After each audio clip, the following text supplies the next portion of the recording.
and you can ask questions about the faith.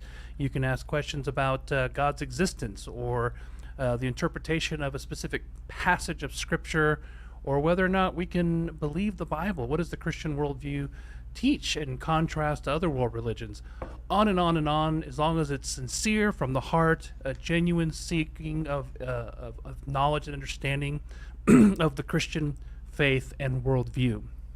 Now, we live stream to multiple platforms, so I'd encourage you to check us out if you have not heard of us or this program before. But we live stream from Tucson, Arizona, from our church, Calvary Christian Fellowship of Tucson.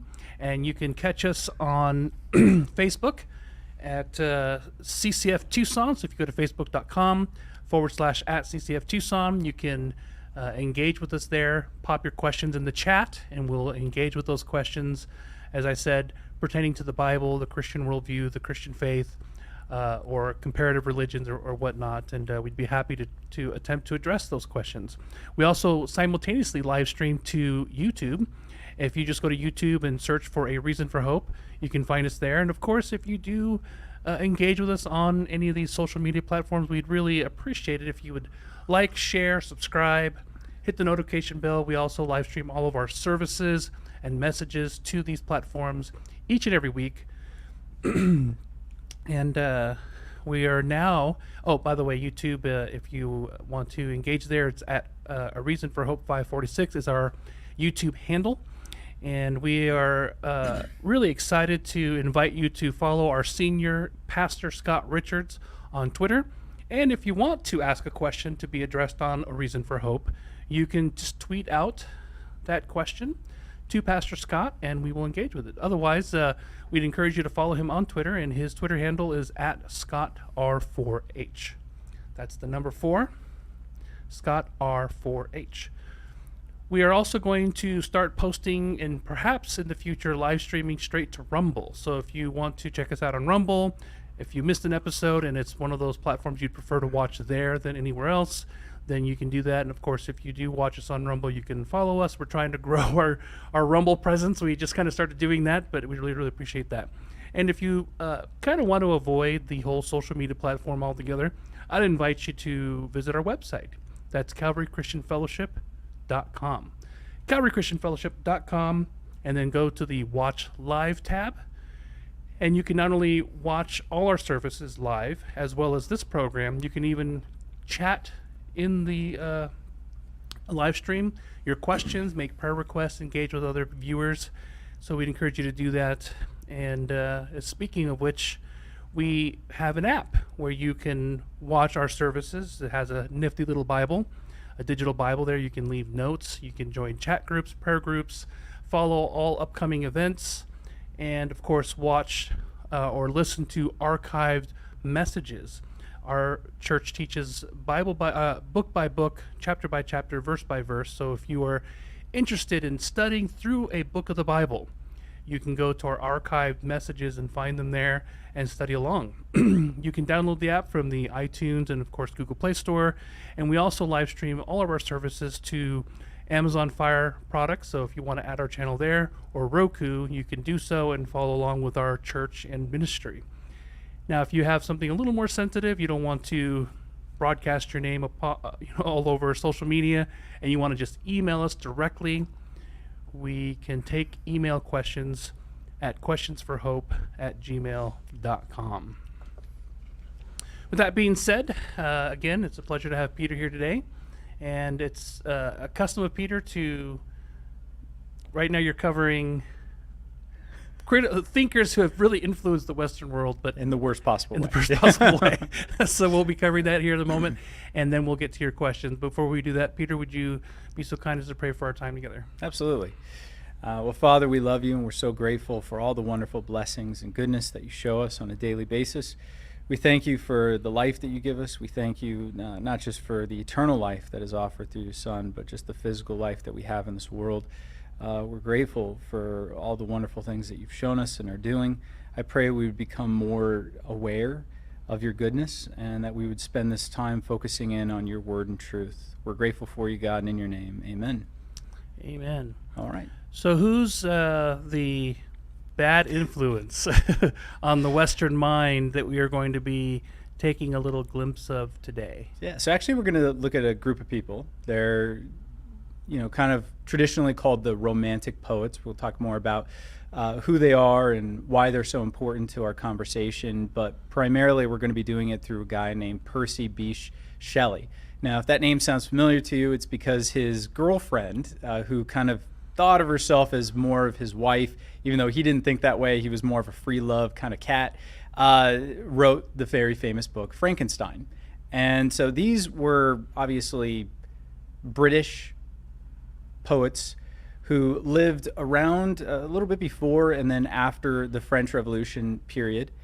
And they were very liberal and they were very progressive. They were rebelling a little bit away from, I guess you would call it, they were rebelling against the scientific revolution, where everything was becoming hyper materialistic and the imagination and the inner life of man was being stolen. And so these poets sought to kind of reinvigorate the imagination of mankind by using poetry, specifically poetry that was fixated upon nature, in order to help people re-experience kind of the inner world of man and to draw them back to a simpler time, a more prosperous time that is more in line with nature. Now, the reason why I want to talk about the Romantics is, number one, they're some of the greatest poets who have ever existed, and they all knew one another and enjoyed one another. I'm going to read some of their poetry for you guys today. But another big reason why I want to talk about them is a lot of these thinkers that we've been going over, guys like Friedrich Nietzsche, and we've talked about Jean-Jacques Rousseau, even the Marquis de Sade last time, and moving forward, we're going to go through guys like Karl Marx, Charles Darwin, Sigmund Freud, and then into the modern age, guys like Michel Foucault, Derek Brown, individuals like that. Now, these are high intellectual thinkers and theorizers, and you got to remember that the majority of people, while they haven't heard of these great thinkers, their ideas, right, these great intellectual ideas have been distilled down through various channels and been brought to the average person in a more palatable form, right? So the average person hasn't heard of guys like Jean-Jacques Rousseau, but because of artists and because of professors and because of academics and because of politicians, these ideas have become mainstreamed, and people, while they might not know the name, they know the ideas. And Shelley and the Romantics represent a very important distribution system that exists inside of our culture of these big ideas, and that would be the artists, right? What role does the artist have in taking these big ideas and making them palatable for the masses? Another thing that I think a lot of people don't understand is that people in the arts, especially people in the high arts, are very intellectual. So I'm going to be reading some of these quotes from these guys, and you'll see very rapidly these are not flower children roaming around the streets of California talking about their inner goddess or something. These are really, really academically bright people, right? And as someone coming from the arts, can you resonate with that a little bit? Can you resonate with people in the arts being intellectual, or do you see them being more free-floating, emotional individuals? Well, being an elite, brilliant thinker and artist as I am, it depends on the field. Yeah. I have often thought of those who write comedy or comedians to being a little bit more intellectual. In order to be a good comedian, you have to have good wit. If you're a good storyteller, you have to have good insight. And when you talk to it depends on how much preparation they have to do, but those who just off the cuff are witty, and I tend to think that they have a little bit higher IQ. Right. But and then maybe some of your songwriters, but a lot of times my impression would be the opposite, that this is very emotive, anti-intellectualism. That's how you would characterize society in general, is anti-intellectual. Yeah. No, so I like how you put that it depends on the medium and it depends on the individual. So when I say like high arts, that's what I'm talking about, is people at like the peak of their craft, the artist's artist, the people that, people in the field that look up to them. These people tend to be highly intellectual, but you also mentioned that there's a distinction between the types of mediums. So people who are, say, in more verbal type of art forms, screenwriters, novel writer, novelists, you said comedians. Well, my people like field, magicians are very intellectual. We have a high rate of, I would say, atheism, because typically those who enter into the field of prestidigitation have already established a worldview of skepticism. Because we sort of lifted the veil and we see Oz at the control panel and we go, okay, there's nothing really to this.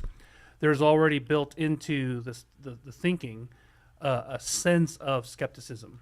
And with that comes the idea that, well, if faith is kind of meaningless, therefore the pursuit of science and knowledge is what gives humanity meaning. So being a humanist would be high priority for those who are in the magical arts. Unless you would think there'd be the superstitious kind, but it's the opposite. I have found, of course, I don't know every illusionist, but as I've run in those circles and kind of dipped my feet in the water there. People who are professional artists, right? There are a lot of, people who go to birthday parties and things like that, but to make your living like you've done in that field, that's a small number of people proportionate to the population. Yes. And that's a pretty tight-knit community, you say, right? Absolutely. Yeah, for sure. For those of us who want to be in the community, I have kind of sheltered myself over the decades. Best you can. Yeah, I probably, to my rebuke, I probably should have been more involved in the community. One of the regrets that I have is that I was not more involved.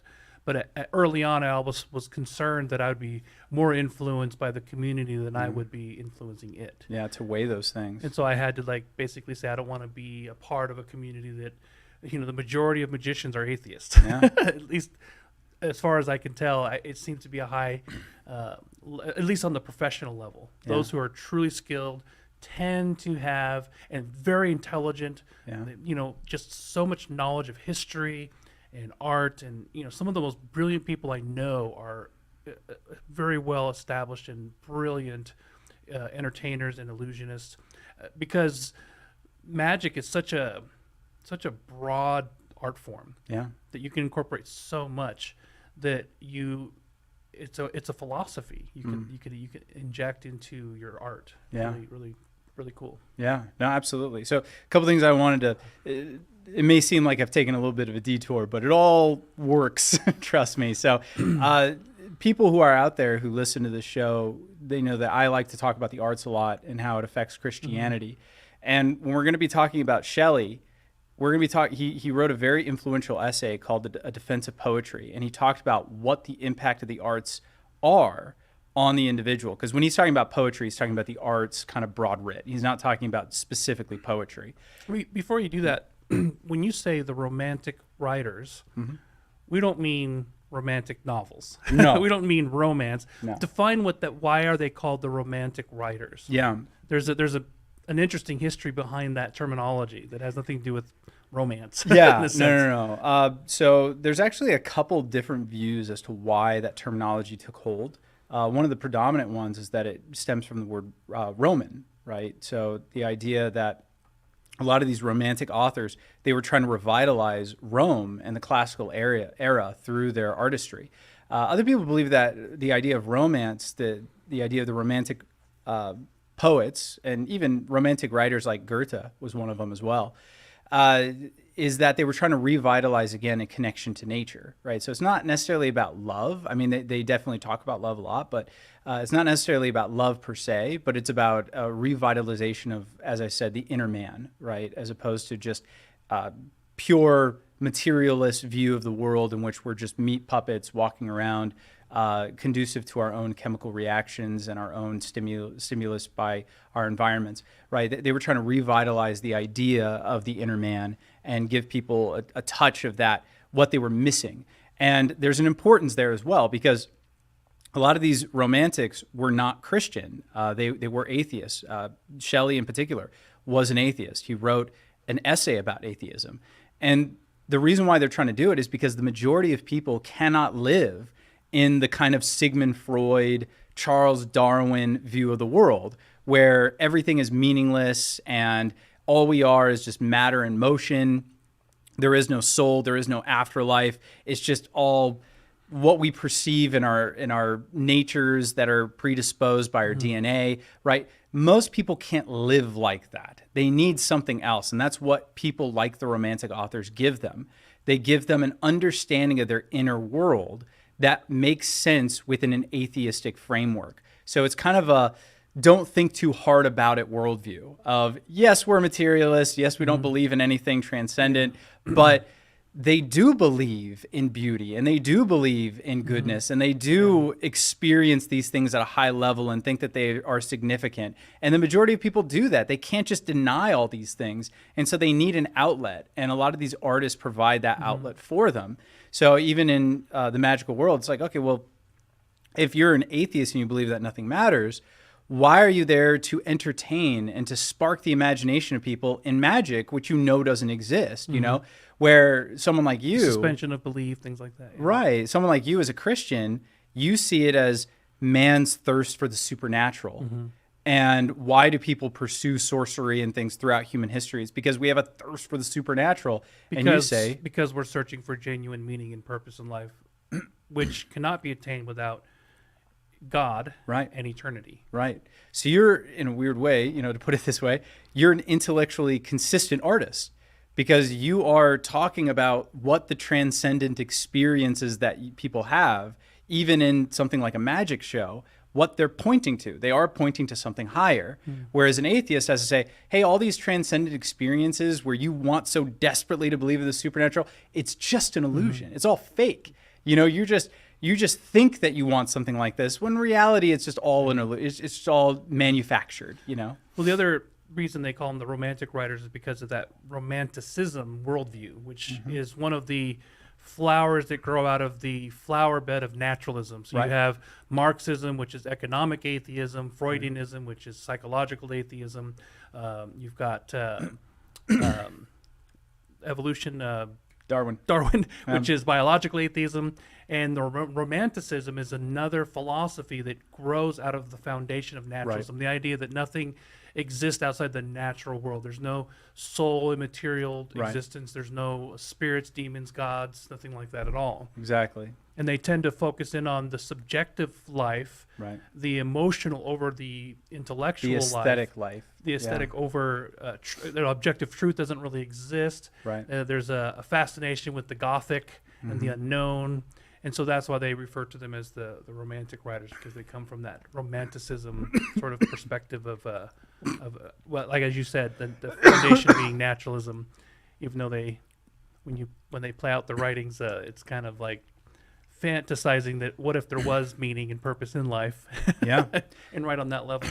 And the interesting thing is as I said, guys like Shelley, who still exist all over today, right? They're in Hollywood. They're in the music industry. They're in Nashville. They're in even the Christian music industry. Guys like this are there. You know, there are pastors who are like Shelley. You know, they're people who deny the existence of the supernatural, but they still pay homage to it.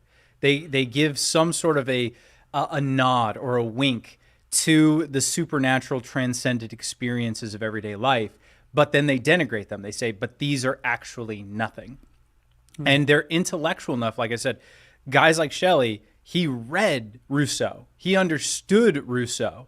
And I tried my best in our sessions about Rousseau to make him as palatable as possible. But those of you guys who are listening, you would say, a lot of it's over my head. A lot of it's very hard to digest. Guys like Shelley understood him very well. And they knew how to take his philosophy and make it palatable to the masses, right? Because the majority of people would listen to a guy like Rousseau and they would say, really? You're saying that there's nothing to love? That when I hold my newborn baby, there's nothing there, that I'm just an animal experiencing higher amounts of emotion so I could protect my child and take care for their needs? Like, there's got to be something more. Guys like Rousseau are never going to appeal to the masses because the majority of people will reject that philosophy based on their innate experiences. Guys like Shelley can give, again, homage to those experiences while simultaneously denying what they're pointing to, right? So how many people today have heard of Richard Dawkins? Quite a few. How many people actually have read This Selfish Gene, put it down and said, this is awesome. This is how I want to live my life. This is so true. It's like, no, you have this very, very tiny percentage of people that could actually read that book, understand it, and then agree with the philosophy contained therein, which is an unbelievably depressing philosophy. Right? The majority of people who read that book, if they ever tried, they wouldn't get through it. But even if they did, they would say, this is too depressing. I'm going to go back to living my life. You need people like progressive Christians or, again, these various Hollywood elites in order to take that worldview and to disseminate it in a way that you can appreciate it. You know, I think through about artistic expression of storytelling, which is Exactly. what poetry is. It's a medium exactly. for communicating. I think about the movie Everything Everywhere All at Once. I don't know if you watched that. Regrettably, yeah. I thought it was a very interesting movie. I thought they used a lot of very fascinating techniques. Ultimately, it fell flat. Ultimately, it wasn't everything that people were making it out to be. And there's a lot of disturbing stuff in there. I wouldn't recommend it to just anybody. But if you watch the movie, the whole point, it's a movie about the multiverse. The whole point is that if anything and everything is possible, then nothing is actually applicable and nothing actually matters. Right? So if we're living in Murphy's universe, where anything that can happen will happen, right? Some people just tend to focus on the negative aspects of Murphy's philosophy, that anything bad that can happen will happen. But he's just saying, if anything is plausible, it will eventually take place if you stretch out the time scale long enough. Now, if we're just living in Murphy's universe and anything that can happen will happen, then everything that happens inside of your life is not only meaningless, but it's ultimately meaningless. So it's meaningless in the state of your life, but it's ultimately meaningless in the state of the universe as a whole. Because every variation of me exists, and therefore I am not unique, and I'm not significant. That's right. And therefore, the decisions, the ones that you're stressing out about today, that you're worried you're going to make the wrong one, it doesn't matter. Because one of me already made it. And That's it's too right. late. And it's already too late. And one of you made the right decision, one of you made the wrong decision. So in a multiversal cosmos, your life is completely meaningless. It has no basis whatsoever. So again, if a guy like Dawkins says that, people would say, oh man, that's too depressing. But if you watch a movie like Everything Everywhere All at Once, which essentially is, well, yes, everything is meaningless, but we have family right in front of us, so love them all you can. People watch that and they leave thinking, oh, okay. Like they could bear the weight of an unbearable philosophy a lot easier. Yeah, and what's sad is it's very anecdotal presentation of the philosophy. It's not actually a real caricature of the actual philosophy, just little nuggets that just persuade people to think one way or the other, and you build that over time, and you can change an entire culture in one generation. That's what the founders of MTV said. We are not here to just have music playing all day. We want to change a generation of kids. And they did. They did. Right. Congratulations, MTV. Yeah. Maybe not what you were expecting. Maybe not. Yeah. So this is from his essay, A Defense of Poetry. And listen to, I think this is the most important phrase in this entire work, if you want to put it that way, this essay. It says, all things exist as they are perceived, at least in relation to the percipient. The mind is its own place and itself can make a heaven of hell and a hell of heaven. He's quoting from Paradise Lost there, by the way. But poetry defeats the curse which binds us to the subjected, to the accident of surrounding impressions, whether it spreads its own figured curtain or withdraws life's dark veil from before the scene of things. It equally creates for us a being within our being. It makes us the inhabitant of a world to which the familiar world is a chaos.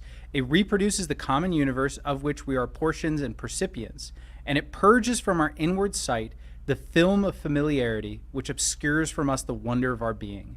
It compels us to feel what we perceive and imagine that which we know. Now, this is what he's saying. It's kind of a mouthful, and again, you could see that, hey, here's this poet. He's really skilled in poetry and things like that. You wouldn't expect him to be able to talk like that, but he can, right? So highly intellectual guy, and he's trying to give a defense as to why poetry is important. Because some of his intellectual friends, this essay was written in response to one of his friends, are saying like, well, we're in the intellectual age. Art has kind of run its course. Let's go to just intensive logistical fact-finding in order to find our meaning in the universe. And Shelley is arguing, as a materialist, he's arguing for why poetry is important. Now, this is what he's saying. He's saying, I have my inner world, right? You have the world around you that is experienced in various ways, and it exists in various ways. But my inner world then interprets the physical world as a percipient of the physical world. I am interpreting that physical world all the time through my own experiences, and those experiences are in my inner being, but they're inexpressible to other people. Because all the time I'm having experiences with the world that you're not having. In science, we call it qualia, right? They're inexpressible experiences with the physical world. So if I say, I feel cold right now, now you know what it feels like when you feel cold, but you have no idea what it feels like when I feel cold. That's an inner experience that is kept away from you. It's something we can't share, right? I could tell you what it's like, but I can't actually share the experience with you. Now, what Shelley is saying is that the inner world of man is really all that matters. His reasoning for quoting Paradise Lost, especially he's quoting Satan, by the way, is that the mind is its own place. We can make of reality whatever we want because, again, we don't live in a material world. We live in a psychological world. We live in a world in which reality is interpreted through my mind, and therefore my mind is at the bedrock of all reality. My inner world is all that matters. And real power in this world is my capacity to share my inner world with you. Well, how do you do that? You need a medium. You need an art form in order to directly share an inner experience with another human being. So if I'm going to talk about being cold, I could say, hey, it's really cold in here. But that doesn't mean anything to you unless I give you some sort of a medium to understand it. So I could paint a picture of an Arctic wasteland or something like that. Or I could use metaphor. I could say, man, it's colder than a winter morning in here or something like that. Now you have a picture in your head in which you can experience what I'm experiencing. But I need that medium to do it. I can't do it directly through what we call prose, direct communication. And so Shelley is arguing that since poets have the ability to not only have an inner experience, but to express that inner experience in a way that others can experience it too, they have the highest power within a society. At the end of the poem, this is the very last phrase in the poem, he says this, poets are the hierophants of an unapprehended inspiration, the mirrors of the gigantic shadows which futurity casts upon the present, the world which expresses what they understand not, the trumpets which sing to battle and feel not what they inspire, the influence which is moved not, but it moves. Poets are the unacknowledged legislators of the world, right? So he's saying that we actually are defining what reality is for everybody else. So we have this high and holy process. He did see himself as a legislator, as a priest, as a theologian, as a monk, right? In his entire self-aggrandizing essay, he is talking about how poets reside at the top of a particular society because of their ability to do this. Now, is he wrong or is he right? Well, it's certainly profound, and I think that his assessment of human nature is correct in terms of how it responds to propositional truth through various mediums. And I think he's accurate because people, as the saying goes, first art imitates life, then life imitates art, then life gets the very meaning for its existence from the arts. So if it's through the arts that has shaped culture, then his tactical understanding is correct. Maybe not what he's trying to pass on through the arts, through the poetry in that sense is, and I mean, obviously there was some really bad ideas. Yeah. But it seems to me that he's right. Yeah. No, absolutely. And think about, let's take an issue that you and I like to talk about a lot, the pro-life versus pro-choice issue. You could explain to someone till your face is blue about what a fetus at a particular stage of development looks like, that it looks like a human baby. It's just smaller. That's it. That it has brain function. It has a heartbeat at less than 6 weeks old, right? You could explain all these facts to this person. But what really is going to change it, what we figured out in the pro-life movement, is that me simply showing someone an ultrasound of the unborn baby is going to do more for that person than me explaining all the scientific facts of what's going on in their womb. Now, this is something that the pro-choice side of the aisle understood really early on. They didn't talk about all the biological realities of, oh, it's not really a baby, and let me give you all the scientific proof, because they didn't have any, right? They didn't have the luxury of having any of the scientific evidence. What did they do? They focused on the stories of the mothers who had their lives ruined by unplanned pregnancies. And by doing that, they swayed the public opinion. They were able to write the narrative. They wrote the narrative because that's all they had to rely upon was the narrative. Now, if we had been listening to Shelley, we would have realized that's the real power. It's not about me explaining to you what reality is. It's about me being able to correctly share with you an experience, because that's what's going to move you. Now, he doesn't have a morality. This is the important thing about Shelley that you need to understand. Shelley didn't have a morality that would suggest that there are certain things that should be shared and certain things that shouldn't. In other words, the power of a poet is so powerful that they can share false experiences with people and make them think it's real. That's the scary thing about poets, right? That's what we see in the Bible, right? We see guys like Satan is depicted as an artist in the Garden of Eden. Back in the book of Ezekiel, it says that he has timbrels and he was the cherubim that covered. The idea is that I can give you a false narrative, but if I could express it adequately, it's experienced as true, even though it's false. That's the power of a poet. That's the power of an artist. And once we understand that that potency is there, we have to appreciate the power of art, and we have to give it a lot of respect. We have to say, I need to discipline myself to only share what? True experiences with other people. I cannot just share any experience I have. I have to discipline myself to only share true experiences. Otherwise, I'm using my art form to deceive as opposed to elevate. And that's the difference between when folks criticize, well, you're a magician, you're lying to people. Well, no, I'm doing the very opposite. I tell them that a magician's craft is to create an illusion, a deception. Right. But I'm telling them, someone once said, I wish I remember the quote where it came from, but magicians are the most honest people in the world. They tell you they're going to lie to you, deceive you, and then they proceed to do it. Yeah. I'm gonna totally fool your mind. Everything you're gonna see is fake. Right. And then you do it. Right. And then they're still baffled. And the same thing, with a movie. It's like they're telling a fake story, but the experiences can be very real. And this is something that a lot of Christian artists don't understand, right? They only feel as though they can create Christian art that is representative of reality. I can only make biopics about Jesus. It's the only thing I make, because anything else is just a false story. No. Make a false story, but have the message and the experience contained within it be true, right? That's the whole point. So the things that you're doing are deception in the sense that you're not doing what people's eyes are perceiving you to be doing. However, the experience that you're giving them is real, and then you're able to point to why it's real. Okay, so you're experiencing a supernatural, but it's not actually supernatural, but it does point to the fact that there's a thirst in your soul for something higher. Let me talk to you about what that is, right? So you're contextualizing the experience in the truth, where what these deceiving people like Shelley do is they say, well, I experienced it, that makes it true. So it's not, there's a reality and I experience reality through my own perception and then I share that through my art form. It's no.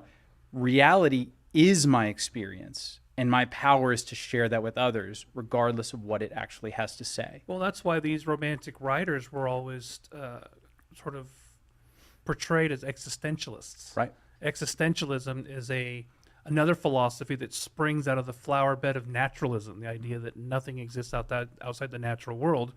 And existentialism is a philosophy that we each are responsible for creating. We have to manufacture the meaning for our lives. What life means comes from us. It's subjective. It's not objective. There's not a transcendent God who exists outside of time and space and the universe, who created us for a purpose, for a reason, to give us genuine, eternal, real meaning outside of ourselves. No, real meaning and purpose in life has to come from within. And since my experience is the only thing that I can quantify, me sharing that experience and what it means to me is the only truth that there is. The saying, my truth. Yeah. Comes exactly from this kind of thinking. Exactly. And that's why, again, in our world, when people have this idea of, well, you have to affirm my gender identity. Well, why do I have to affirm your gender identity? Because remember, their reality exists not in physical, concrete reality. The reality exists only in perceived reality. So if I'm not sharing your reality with you, it becomes less real.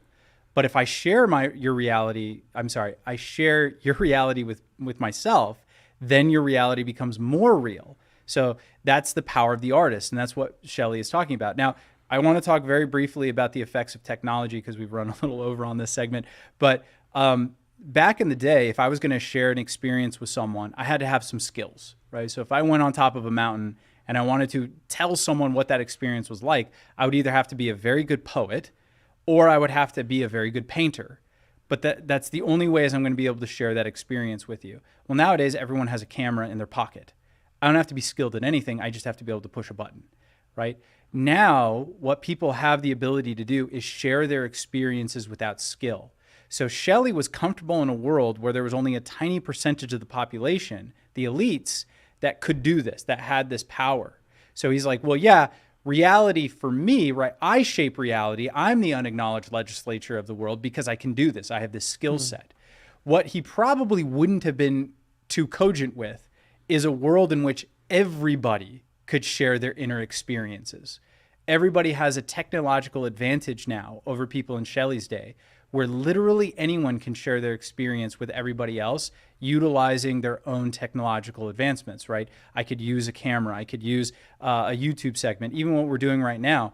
This is something that would have been impossible. I would have had to, if I wanted to disseminate my thoughts to other people, I would have to have real skill to be able to write in a cogent manner and to be able to give that to other people in a way that they would dedicate time to read my thoughts. Now they could just listen on the drive home. Right? It doesn't require much of a sacrifice. So now I can share my experience easily with other people, and therefore ideas are running rampant throughout our society. Experiences are running rampant throughout our society, and now everybody has an opportunity to become a narcissist, because the idea of a narcissist is someone who only experiences their own reality and doesn't try to experience the reality of others. So in other words, my reality is true, my inner experiences are true, but yours aren't, because I'm not you and I don't care. Where a fully integrated person in society says, my inner world is as important as your inner world, and I'm going to do my best to try to understand what that is, right? That's Wow. an integrated member of society. But we're living in a society that's producing narcissists at a high rate because we no longer have to do that. I no longer have to experience your reality. And they're all poets, technologically speaking. That's right. I could just parallel disseminate my experiences however I want. Now these, Shelley was French? No, Shelley was English. Yeah. Yeah. Because what was the literacy rates back then? Like it was Not like very high. way lower than they are Yeah. today. And Shelley and them, by the way, they actually, if you read some of their poetry, it's actually very accessible. If you read this essay, you'll be like, that's really hard to read. The Romantic poets are actually very easy to read. They intentionally dumb down their language to make it accessible to the common man. So I'm going to read a segment from a poem by John Keats, who was the most brilliant of them. He was the best poet. He only wrote for like 2 years and then died. And he was just probably the best poet who's ever existed.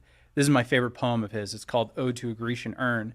And these are just the last couple lines. So he's talking about a Greek urn that he viewed, and that's what's the inspiration for this poem.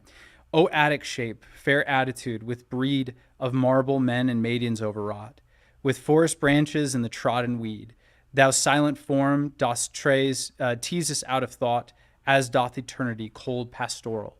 When old age shall this generation waste, thou shalt remain in midst of other woe, then ours a friend to man, to whom thou sayest, beauty is true, truth beauty, that is all ye know on earth and all ye need to know. It was written in 1819. Now, beautiful poem, but what is he saying? How do we perceive truth? Through what is beautiful, through our experience. So he's saying that there is an anti-intellectual way that we access truth. If I experience something as true, that's what makes it true. It's not a reality that underpins it. Now, these are the more liberal Romantic poets. There actually were 2 conservative Romantic poets. One was named William Wordsworth, who started out as liberal, but he became a conservative towards the end of his life. And the other was a guy named Samuel Taylor Coleridge, who was actually a Christian. Now, Coleridge, the reason why a lot of people don't understand too much of his philosophies because he was a heroin addict and he was almost an inaccessible thinker. But what he said about imagination, he answered the liberal romantic poets, and this is what he said. The primary imagination I hold to be a repetition in the finite mind of the eternal act of creation. This is what he's saying. He's saying, Shelley, you are not creating anything with your inner experience. You are participating with the eternal creation of God. There is a God, there is a concrete reality, and your imagination participates with God, but it doesn't create from itself. That's not how it works. So Coleridge actually gives the perfect middle answer between the liberal romantic poets and the hardcore materialists. So the hardcore materialists that most people aren't going to listen to, or the ascetic, even religious people who say the arts are bad, they would say your inner experience doesn't matter. All that matters is truth. Right? Facts don't care about your feelings, that kind of thing. Like, it just doesn't matter what you think. It doesn't matter what you feel. It just matters what's true. And that doesn't, period. That doesn't resonate with the general population, especially since literacy is increasing. You know, that was one of the great hallmarks of the that time period was that literacy rates, you know, started growing tremendously, so people could access this material. Exactly. And obviously, how folks responded to cold-hearted naturalism or materialism or whatever versus this kind of emotive work, right, is very apparent. Absolutely. So you have on that side these hardcore ascetic people, and no one's really going to resonate with that. Like you said, the average person is like, no, I have these inner experiences. I need someone to contextualize them. And the intellectuals are saying, don't try to contextualize them, ignore them. They don't matter. All that matters is truth. And a lot of Christians have fallen into that trap. All that matters is truth. And if I can convince someone into something, it makes it real for them. But on the other side, you have guys like Shelley who say, truth doesn't matter. All that matters is the inner experience of man. And my job is just to disseminate that to others. But then you have Coleridge right in the middle. What does he say? He says, no, you're both right and you're both wrong for the same exact reason. Right? There is a truth. There is a truth with a capital T. There is an objective reality formed around the being of God by his eternal act of creation. However, your inner experience, your inner man, that's what interacts with God's creation. It's not primarily your mind. It's primarily your emotive experiences that help you contextualize the world that you live in, the world that you inhabit. And artists can bring the two together. They can harmonize the intellectual cold hard facts with the emotive experience of everyday life. That's what the artist can do with the active imagination. And he believed that it was a great power. This is why the arts are so important within the Bible. This is why the biggest book in the Bible is a book of poems, right? It's the book of Psalms. So God has obviously put a lot of emphasis upon the arts. Why? Because they are a way to represent the inner experiences of man in a way that other people who are removed from the fact can experience it too, right? That's the whole point, right? That's how we're supposed to disseminate the gospel, that my inner experience with God is now being shared to you by my testimony and by my experiences with God. It's not me just talking you into Christianity. It's me trying to share the experience of God. The difference is, and some people would struggle with that because they're like, oh, you know, that's manipulation. We want people to be convinced by truth. It's like, yeah, but your experiences are true. That's the whole point, right? Your experiences do coalesce with the truth with a capital T. It's not just that I know God. It's that I have experienced God. I'm known by God, as Paul puts it, right? We have an actual experience with the divine that we can share with other people. Oh, taste and see that the Lord is good. But again, the Lord is truth, and we need to put the two together. We can't leave one without the other. I don't know if I know if it's correct or not, but William Lane Craig in his book Reasonable Faith describes truth, that there are two facets of knowing that Christianity is true and experiencing that it's true. There's something dynamically unique to the Christian experience that I know Christianity is true because of the experience of the Holy Spirit. I cannot know that Christianity is true by sheer intellect. Right. I can have reasons for believing that it's true, but I can believe that it's true, but I can't know that it's true. Right. And I don't know if you agree with that I would, yeah. differentiation, but I always thought Yeah. that was kind of interesting. I would agree with that. Absolutely. Well, thanks, Peter. Maybe next week we can talk a little bit about how Christianity influenced the Renaissance. Yeah. You know, often we think the Renaissance was sort of like a secular movement, Right. but you've Wasn't, yeah. you've discovered, and I was quite surprised myself that that the opposite is true, and Yeah. it'd be interesting to talk about. Absolutely. But let's get to some questions. We got some hungry questioners. Henry, is it true that yesterday was actually Easter and not April 9th? Adrian and Peter. I have an atheist friend who makes fun of me. So there's obviously people who are not of the faith will poke at little discrepancies in how we practice and live out our faith. And sometimes when we celebrate something, and I don't know why people are so keen on when we have created a consistency of a date of observance. We want to remember something that happened in history, but we want to put it on the calendar and have a consistency of when we celebrate that. That somehow, if that's not on the actual day, historically every time, Right. that there's something flawed with the faith itself. Right. And obviously that's the case here. But how would you respond to that? Well, you got to remember that this particular holiday, the holiday of Easter, it's transposed from a lunar calendar system, right? So we use the solar calendar. We have 365 days within the year, and it's tracked by the revolution of the Earth around the sun. Now, ancient man was not able to do that, right? There's no way they could have understood how long it took for the Earth to revolve around the sun, but they could track the revolutions of the moon around the Earth, and that's what they did. So predominantly in the ancient world, what you had is lunar calendars. And so when you talk to people who are a part of cultures and civilizations that celebrate what we call lunar calendar holidays, you'll notice they jump around throughout the year. So if you have a relationship with a Muslim, for instance, Ramadan jumps around all over the place. Now, Judaism is a little interesting in the fact that they had a lunar calendar, but they add to it every now and then to try to even it out with the solar calendar. So all their holidays tend to fall in the same season, right? You're never going to have, for them, Passover in the fall, right? That's never going to happen. But Ramadan, like I said, goes all over the place within the given year because the Muslims don't have the same kind of self-correcting mechanism that the Jews did. But at any rate, you still have something that's going to move throughout the month, though, right? It's never going to fall on the same exact day.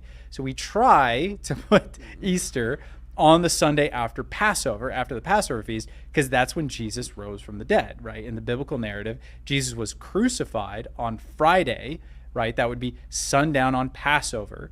And then he was in the tomb from sundown Friday through Saturday and rose from the dead Sunday morning. So we try to celebrate Easter that day, but, you know, does it always happen? You know? Because I noticed that on Daily Wire app, Ben Shapiro was out Wednesday and he says, "I'm gone for Easter." Right. Passover, Happy yeah. Easter. So was that because we got Orthodox Jews believe Passover is to be a different date than evangelical Christians celebrate, or? So, you know, to be honest, I don't actually know too much about the celebration of Passover, like when exactly it happens and everything like that. I actually was under the impression that it always fell on the same, that the celebration of Easter always did coincide with the celebration of Passover, but there's a chance that it doesn't, because again, we're transposing the holiday from a lunar calendar system, and it's not like we proactively change the celebration of Easter based on the lunar calendar that the Jews use. So it is possible, like I said, that sometimes Easter is celebrated on a non-Passover weekend. I don't think that happens too often, if ever, but I'm sure it does happen every now and then. But again, that doesn't prove the falsehood or the truth of Christianity, right? So if it fell on the actual Easter holiday, what's that? Orthodox Jews will celebrate. Passover is like a week. It's an entire week, yeah. And so I think Wednesday was the end of Jewish Passover, was like the last segment of it. And so I don't know why that you would take that day off as opposed to the whole week, or Right. versus the first day of Passover. But yeah, so the way I've always understood it is that, again, Passover goes until that Friday, and then you go into your normal Shabbat celebration, which is sundown Friday into sundown Saturday. So that's how I've always understood it. And remember, Jesus, the whole reason why they broke the legs of the people on the cross, Jesus was already dead at the point, was because they wanted them dead before sundown Friday. Because the idea is like they can't be up on the cross when it's Passover. Number one, because the people can't watch.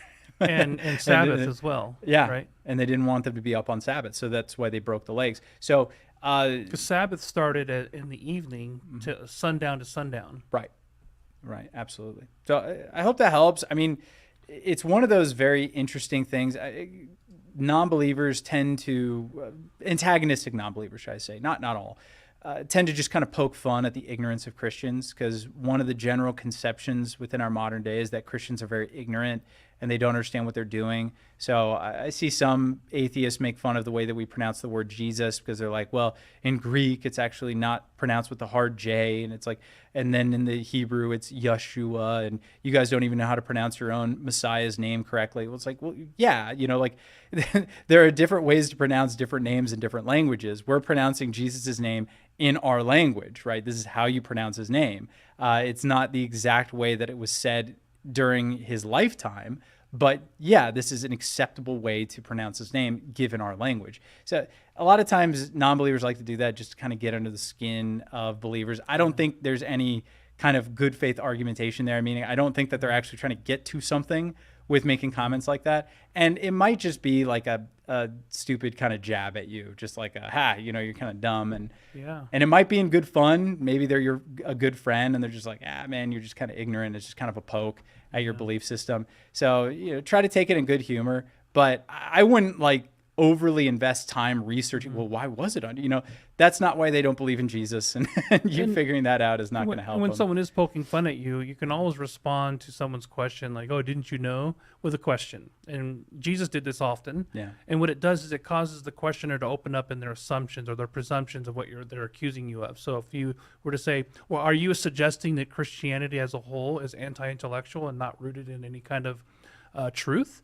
And if they say, well, yeah, I do agree with that, and then you can go through, and first you can point out all the inconsistencies that atheists live with. They live with morality when they have no basis for objective moral values and so on. They live as if life has meaning and purpose when, as Rousseau points out, life does not actually have any genuine meaning and purpose in light of an atheistic worldview. Right. So you can point out all those inconsistencies and then show the historical and how much Christianity is rooted in real history and how much truth the Christian experience corresponds to reality. And so I actually love there was this one radio show, it happened like a decade ago, but Richard Dawkins, who's a really prolific atheist, usually mocks Christianity, mocks religion in general, because he thinks that that's the right response to it. He genuinely believes that religion is a net evil for mankind, and that people would be much better off if we left in the rearview mirror. So he mocks it from that perspective. But he was on this one radio show with an intellectual Christian, and he's like, oh, most of you Christians, you don't even know what the word Bible means, and you don't even know what your own texts say, and you can't even list the various books that are contained. I've actually read it. Most Christians haven't even read the book. And he goes, okay, well, when would you say that a primary text for atheists would be Darwin's book, The Origin of the Species? And Dawkins says, yeah, absolutely. Every atheist should read it. He's like, well, do you know the full title to that book? And he's like, well, Origin of the Species. He's like, no, that's not the full title. There's a full title to the book. And he's like, well, obviously it's oh God, he like can't remember it. Not only can he not remember on air, but he actually words a prayer to a God he doesn't believe in to try to figure out what the title of the book is. So you could, if you want to poke fun back, you could do something like that. If you're really witty and quick on your feet, you could point out like, okay, well, what's something that atheists should know? And then you could kind of fire back at him and be like, okay, well, does that mean that you haven't thought through your worldview? Or does it just mean you don't know some trivial knowledge about what you're thinking, Well said. Next question is more, why? Yeah, this is a question on YouTube. Thank you. I won't attempt the name. Why are the 12 tribes listed in Revelation, the book of Revelation, different from the 12 tribes of Israel? There is a tribe of Manasseh in Revelation, but where the tribe of Dan should be? Yeah. Why are there seemingly different lists for the 12 tribes of Israel Yeah. in the last book of the New Testament versus some of the lists in the Old Testament. Yeah, no, very quickly, there's a much longer answer as to why certain tribes, there's theories as to why certain tribes are left out of that particular list of the tribes of Israel. But what you have to remember is that there's actually 13 tribes in Israel. That's something that a lot of people forget. So remember, Jacob had 12 sons from which we get the 12 tribes, but one of his sons was a guy named Joseph.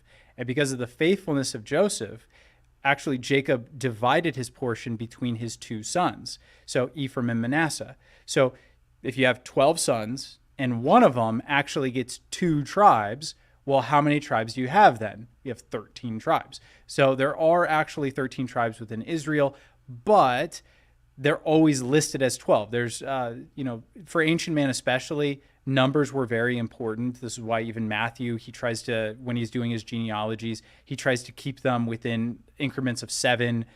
John, in his books, he tends to, the number 7 keeps popping up for him. He records 7 miracles of Jesus. He records 7 I am statements of Jesus. So for ancient man, like numeric consistency was a way, it was almost like an artistic way of harmonizing your own text.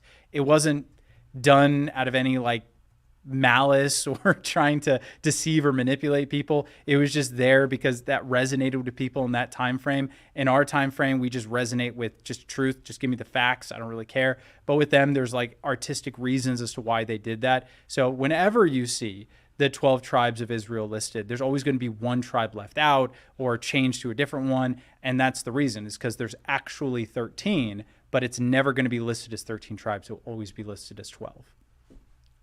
I didn't know that. I didn't know part of that.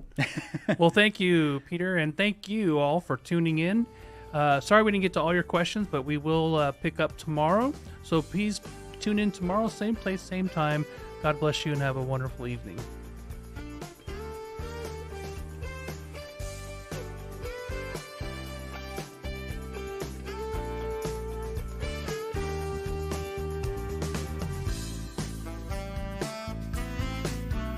You've been listening to A Reason for Hope. Thank you again for joining us as we continue our journey through God's Word, one question of the heart at a time. Until we meet again, we would love to connect with you. You can text or email your questions to questionsforhope@gmail.com. You can also find out more about our ministry at calvarychristianfellowship.com. And be sure to join us next time on A Reason for Hope. A Reason for Hope is an outreach ministry of Calvary Christian Fellowship in Tucson, Arizona.